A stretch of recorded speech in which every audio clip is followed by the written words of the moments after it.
got out of the car and the smell. So want to do that story? Wow, that's wild. Surprisingly calm. I've never been stung before. So you can find out if I'm allergic. Just got stung. Yeah, well, you're fine. You got stung by You a would be squirrel? dead by now. I swear, no. I like how you upped that story. What did you get by TV? Yeah, it was the rattler. It came up. Oh, awesome. Snaked me. It was good. Where'd you get stung at? It's my ear right here, I think. You'd be dead right now if you were sick. You're good. You'd be out of the series. And you had that down in and still stuck? Got stuck in there.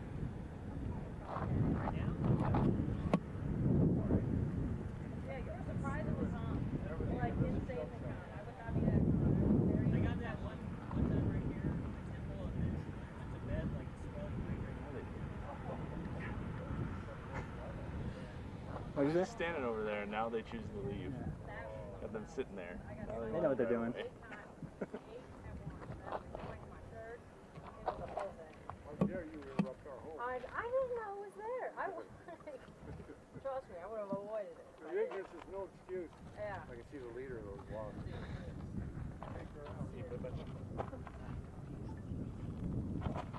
We're trying.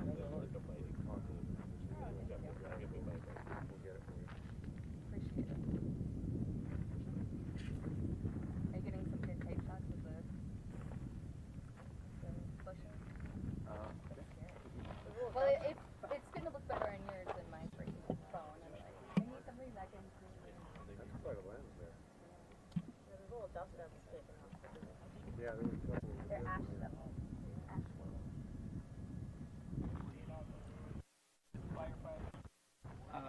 Yeah, I think we're gonna not live it. Not like you just look like that. We do, but yeah,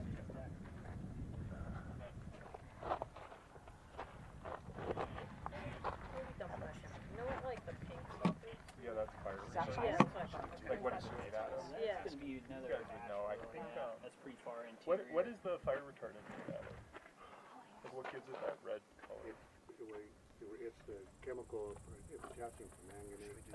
He's gonna check with the suit and see It's if actually, they can bring an engine interesting up. enough, They might be able to have it's some not guys can, unfriendly to both. gear up. Right, I think they put stuff in it to make Yeah. it to kind of promote growth, right? Do They do digging or want to something. keep it away from waterways because we talked It's just that other about crew the fish and the we didn't want to use as because far as it's the a vegetation crew, so we can't. deleterious. In fact, some Makes places, sense. Yeah, I didn't realize that. but the big deal. They do good work though. slows Yeah, down the for sure. spread of fire. they're an He- definite asset. He did a story with it.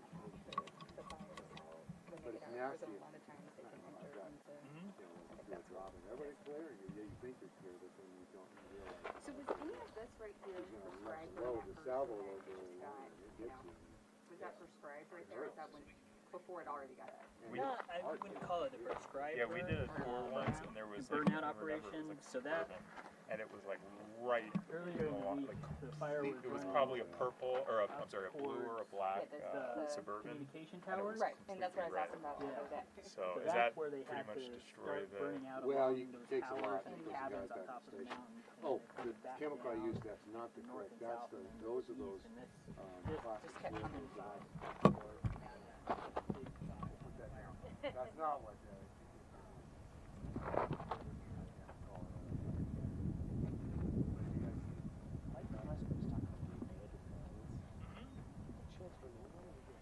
Oh, if you can see one out here, I mean, things are literally all over, you know, from the late 1800s. Oh man, yeah. In this area, this Boat Miami area, there's just tons of them. What would they look like? What would I? Like it would look like a hole in the ground, or maybe it's like a hole into the side of the hill. Hey David, Yeah. I'm gonna run over there. This is the Okay. I'll give it instructions. Okay. Cool. I appreciate it. Yep. Thank you.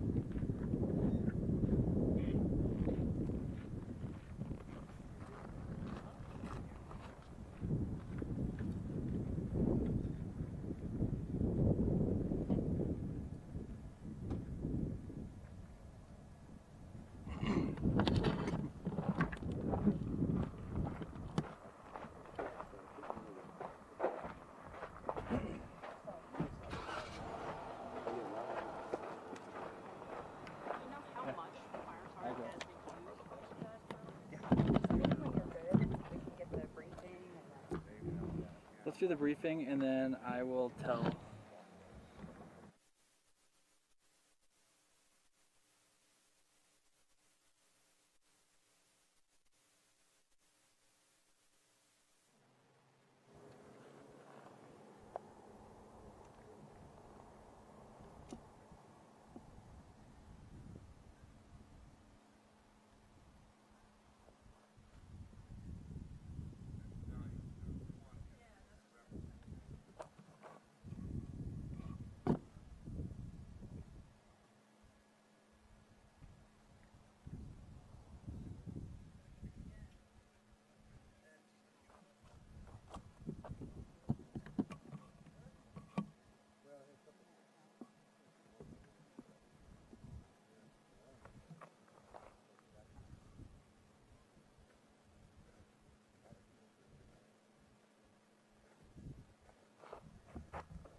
Oh, they definitely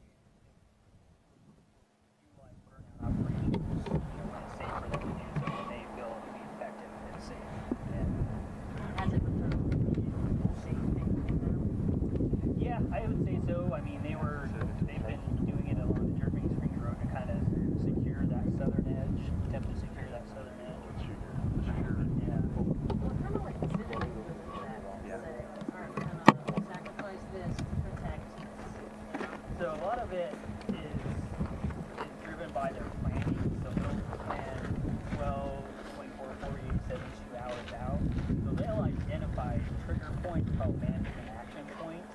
So if the fire gets to this point, that's going to trigger them to, you know, fire out along highways 77 to try and keep the fire on the west side of the That's road.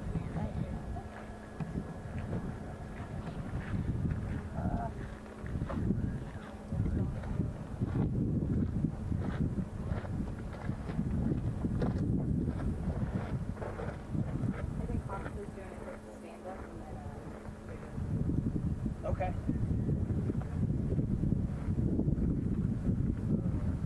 What kind of stuff do you think you might have? I'm really interested about just how it keeps going south. Yeah, just what's What it can impact.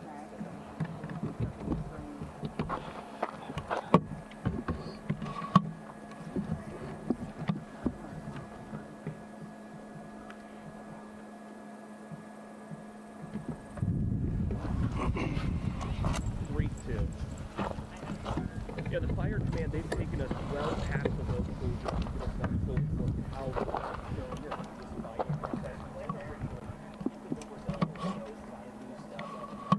the highway and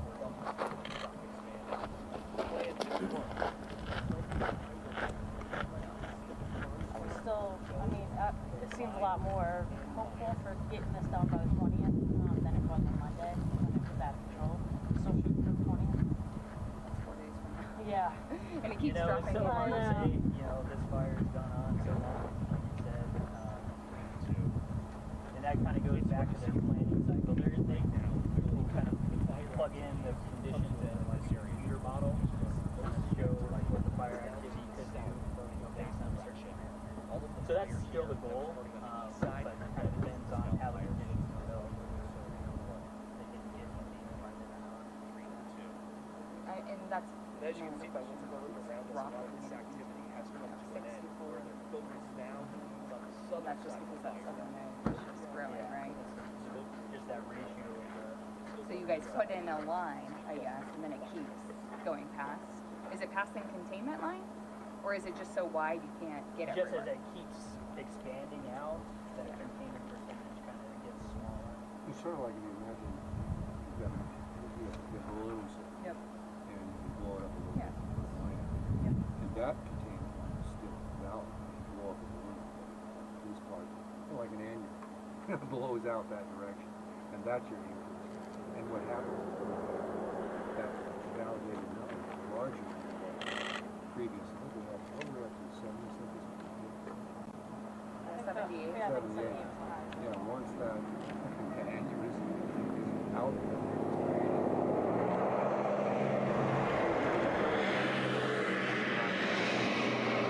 Is the fire still going past containment lines you guys are putting?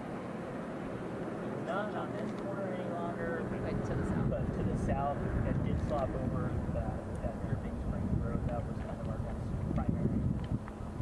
And when did it pop over that?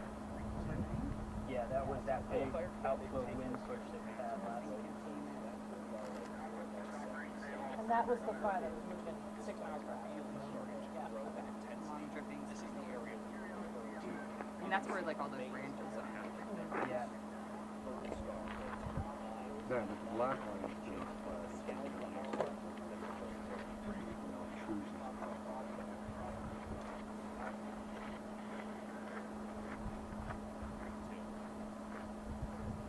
I know the safety guy was on Monday, you might not have the stat, but still injuries, still like 10 minor, 11. I think they said we had 2 more minors. 12 From like heat exhaustion, you know, or they usually don't get to that specific, but it's, yeah, you know, a few of those ankle sprains, knee stings, slips, trips, falls.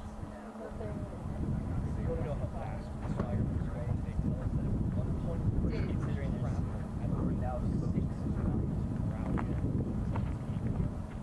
you know when you all do like these burnouts in the prescribed rooms, like around communication towers, around the cabins, up on a mountain, do you guys stay there their entire time, or will it be? Can you start burning it and then put it? Yeah, generally we'll like to keep people there as long as possible to monitor and chase down any spot fires that might develop. But in certain situations, like if there's only one access road and that road is cut off, then we might have to. I guess there's a couple of cabins down there. That's kind of where you guys are prescribed burn. So who would look into that if that's what caused it? What do you mean? Over on the Canal Mountain, like these cabins, that's what they're like. Who would look into if that was a result of the prescribed burn that you did? Okay, so yeah, Go back. And I think that they would also look a little bit To see if to see, okay, is our result of the efforts is good efforts.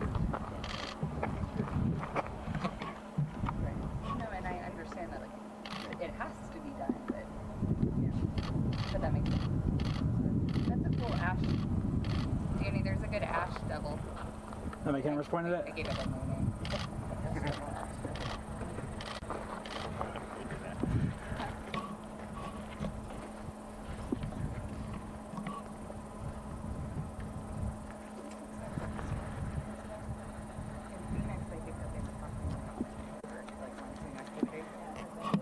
yeah, it's another possibility. I was surprised how those clouds felt yesterday. We're driving through it.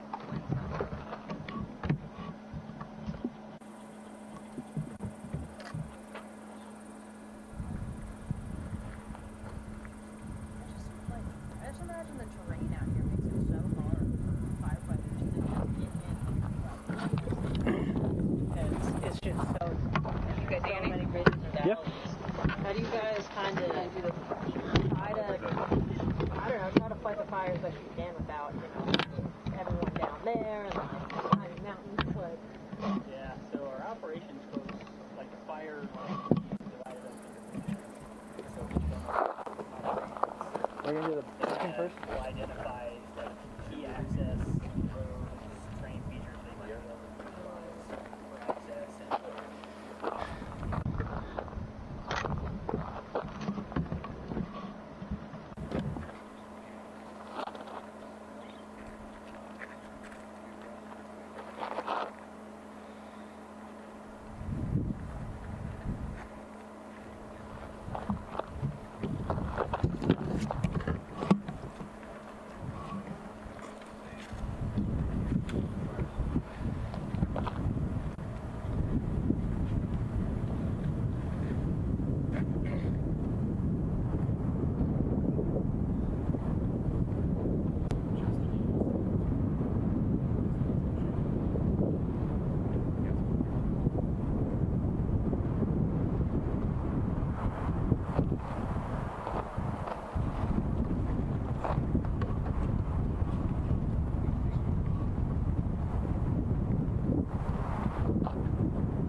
first.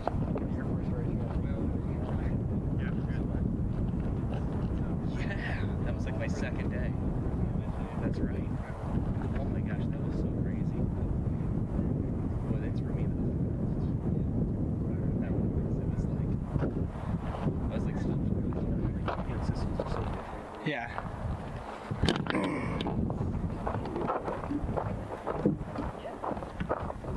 I'm gonna put a microphone on him. Oh, okay. So a lot of You want to come back a little? Yeah, David, if you don't mind like standing down here just so yeah, a little bit better angle. We're going to mic you. Are you gonna be the interpreter? Interpreter, yeah. We have to. We'll back up a little bit. I'm here. Oh, nice. Give this to you. You can kind of probably just put it around your back so you don't have to untuck your shirt. Yeah, just do that. Does that work for you, Danny? Yeah. Okay. You just throw this in your pocket. You don't need to clip it on or anything. Have you guys had any issues with COVID-19? Not on this fire. I haven't asked that yet. Yeah. So that You know, since last Chris season, Paul decided to go test positive, and yeah, last season it was a lot more of a concern.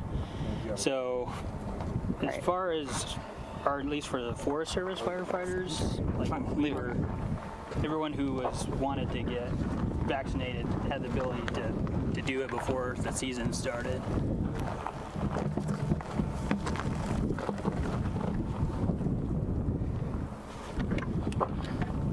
Just get you to count to 10 for me and check your mic. Yeah, 1, 2, 3, 4, 5, 6, 7, 8, 9, 10. really quick, are we going to live stream? Do we have Yep. service? We're up. Okay. Okay. Jesus, they're live streaming. Everyone's good? Great. Yes. First, last name, and title, please. Yeah, I'm David Albo. I'm a public information officer with the Telegraph fire team. Can you just talk to us about the latest numbers? Sure. Currently, the fire's sitting at 1,048,299 acres, sitting at approximately 59% containment, and we have 1,038 firefighters assigned today. I guess what was it like overnight and into today, you know, since the last briefing that we've had? Okay, firefighters made really good progress over the last couple days securing the northeast flank of the fire near the Highway 70-77 junction. However, last night the fire made a really big push to the south. We had some very strong outflow winds that came from a thunderstorm in the vicinity of the White Mountains. So they had rates of spread close to 6 miles an hour in that area. Pushed the fire south towards the Dripping Springs Road area. We had firefighters engaged in structure protection and also trying to tie in an area where the fire slopped over that Dripping Springs Road. What does it look like in El Capitan, and has it hit Dripping Springs yet? So night before last, it impacted, the fire came into El Capitan. Our crews were extremely busy in there. Our structure protection folks, we had put in a lot of dozer containment lines around that community, hose lays, sprinkler systems. So they had the fire come into that community from the north, the west, and then it wrapped around and came in from the south that night. So it was an extremely busy, hectic firefight. So they've been in there yesterday and today, continuing mop up and structure damage assessment in that community. Have any structures, homes been lost in El Capitan? Not that I know of yet. We're still, as of this morning's briefing, sitting at 22 lost. But any changes will be updated over the next several days. What's behind us? Okay, so we're looking at an area where the fire traveled to the east. On Monday night, it came off of East Mountain, and it the fire activity was so intense, we had spot fires come over the highway, Highway 77 behind us, and get established on the east side of the highway. Continuing further to the east, it ran until it hit the burn scar from the Mescal fire, which worked to our advantage. It acted kind of like a catcher's mitt to kind of stop the fire on that east flank. How are you going to stop the fire from going south? So south, now that the northeast and the east flanks are more secure, we're shifting our resources to where the active part of the fire is, that El Capitan community, and then Dripping Springs and all those ranches that are spread out along the Dripping Springs Road. So that Dripping Springs Road corridor is kind of our new, where we're focusing on containing that south flank of the fire. But how do you do that? Containment, dozer lines, like what exactly? Yeah, so we'll have structure protection folks in there around the ranches, with dozers, hose lays, etc., protecting those, and then the other firefighters will be, most likely utilizing burnout operations off of that road or road systems in that area to remove kind of a buffer of fuel that would stop any further southern progression of the fire. Once it hit that black line, it would have no more fuel to continue. The containment was 78%, went down, to 64, and now it's at 58, 59. Why do you keep losing containment? So over the last couple days, we've had some very extreme fire conditions and fire growth conditions, and most of that increase in acreage that we've seen has been in this northeast corner of the fire. So as that size grows, the percentage of the containment, the relative percentage of the containment has been dropping. Do you know how, or the perimeter, I think it was like 183. I don't have a good number right now, unfortunately, sorry. Okay, then just my last question, when you guys do these burnouts and prescribed burns around the communication towers, there were cabins at the top of Pinell Mountains, because some were lost. If that was because of prescribed burns, what do you send firefighters in? Do you guys stay there and make sure that, those structures don't burn down, or what happens there? Okay, so our operations folks, they plan out 12, 24, 48, 72 hours in advance. So they'll identify management action points, or you might think of them as trigger points.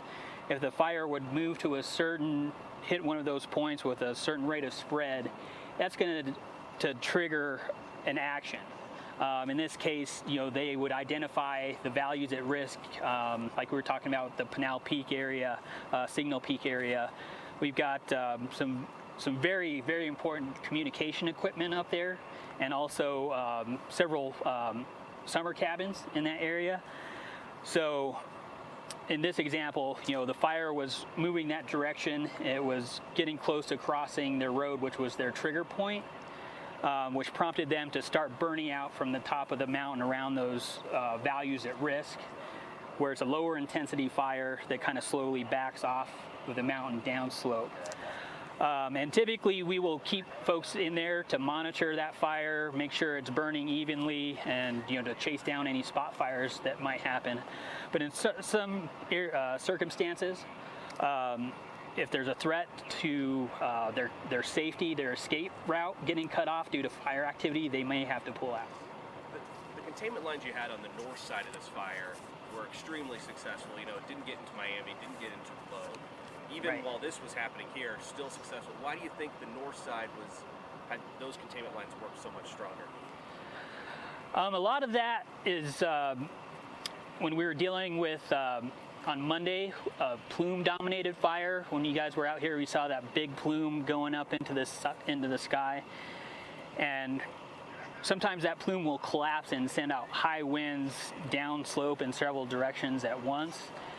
And on that particular night, the wind was most active or strongest on this east flank of the fire, and so that pushed it across Highway 77. But we had enough depth on those northern containment lines that we didn't get any spot fires across there. Can you just also, and maybe this is something to talk to him about, but I mean, I've seen a lot of wildfire scars in my life. This is really impressive as far as there is no brush that survived this here. What made these flames so different than a typical wildfire?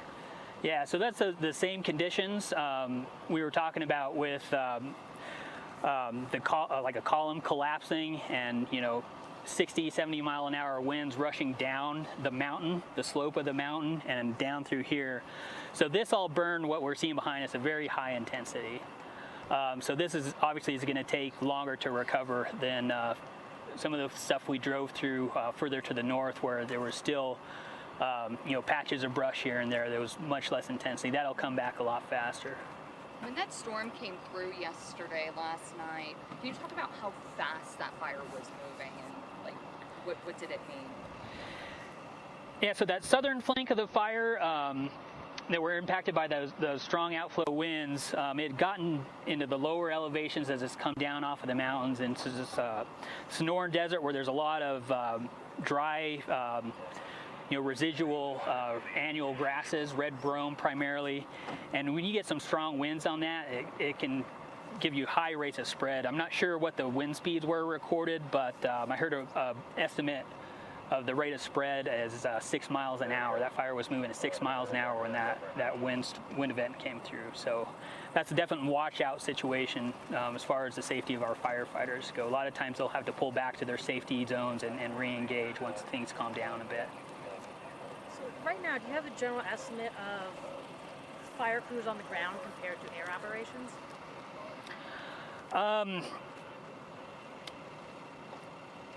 As far as the air ops, I don't have a good estimate of what's available. A lot of times our operations folks here on the fire line are calling them in as needed. They're ordering them when they need them, whether that's helicopters doing bucket drops, or if they have a value at risk that they might need to order an air tanker, they'll do so. But I'm not exactly sure on our numbers right now. Just for clarification, the original containment lines, is like 68%. Any of those, when it was originally 68%, were those breached, or was it just because of the increased size of the fire, the relative? I would say, we were kind of planning on this Highway 77 corridor on the east flank being a containment line, and that wind event from Monday pushed a big spot fire, which is what we're seeing behind us across that planned containment line. And then it passed the containment lines yesterday, which was like around Dripping Springs. That Dripping Springs Road corridor, yeah. Are you anticipating more evacuations? I don't know if there's anything past Dripping Springs. At this point, no, but it all depends on fire behavior and where things might go. Anything else we didn't announce? Just like to remind folks that it's super hot and dry out here. We're in extreme drought in Arizona, and these record temperatures. Any fire that starts has a potential to spread rapidly and be hard to contain. The Tonto National Forest is in Stage 2 fire restrictions. The Bureau of Land Management, Stage 2 fire restrictions. Arizona state lands are in fire restrictions. Just be careful, abide by the fire restrictions. Folks that are driving up to the high country to get out of this heat, make sure your trailer chains are stowed, avoid pulling off into dry grass. This time of year, we're not quite in monsoon season yet, so all these fires we've been having are human caused, which means they're preventable. Are we any closer to figuring out the cause of this fire? Typically, the fire investigation folks aren't going to make an announcement until they have identified a suspect or have something of that nature. And it, in a wildfire situation, sometimes it can be difficult because you would either have to have some kind of physical evidence or witness. So it can take a while, and I haven't heard anything on that front yet, but we'll let you know if we do.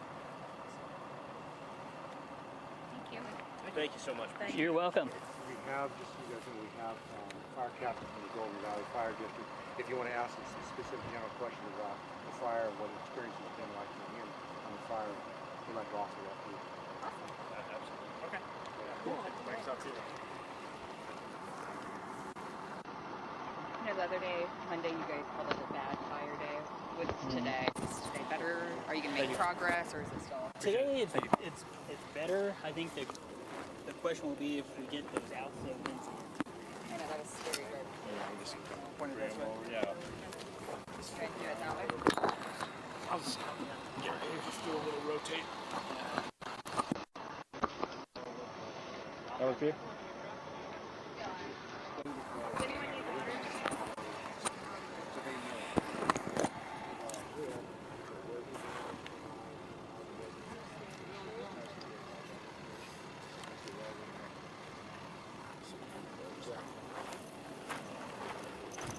They want some people got it.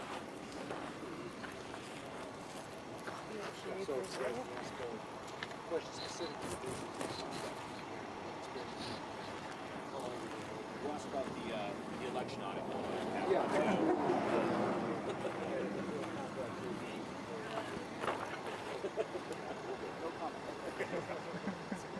Good answer right there.